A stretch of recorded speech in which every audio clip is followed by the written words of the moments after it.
Olá pessoal, estamos aqui na Residência Melendes e hoje eu vou fazer um vídeo de toda essa área externa.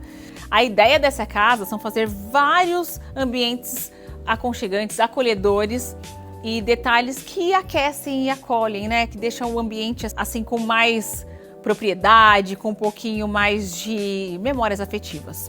E se vocês gostam de ver esses conteúdos, já para tudo, ativa o sininho. Eu vou deixar o Instagram aqui embaixo para vocês. E toda semana a gente vai postar alguns takes dessa casa e de outras casas que nós estamos finalizando. Bora lá conhecer um pouquinho sobre a Residência Melendes?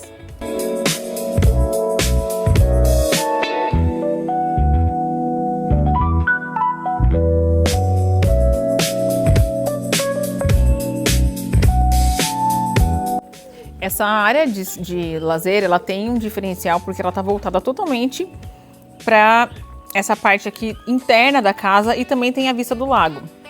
Nós criamos uma piscina com borda infinita e aqui nós temos um fire.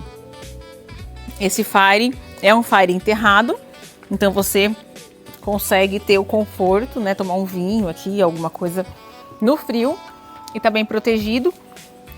Toda essa parte, esse escopo aqui da lareira, ela é a gás, então é prático e você tem essa vista incrível.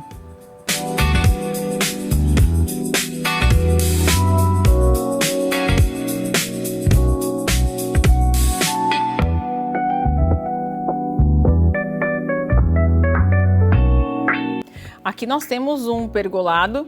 Esse pergolado, ele foi feito em concreto, né? Então foi na própria alvenaria.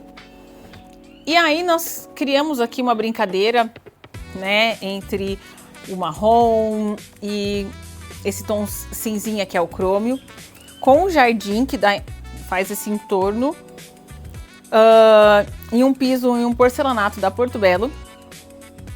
E aqui nós temos uma mesinha, é uma mesinha um pouquinho mais alta, que a gente fala que é bistrô, né? Com um espacinho aqui para colocar um vinhozinho, uma champanheira. Fica super confortável e você tem essa vista. E ali estão os doguinhos, super felizes aqui. Com essa vista incrível, totalmente integrada com o gourmet, enfim.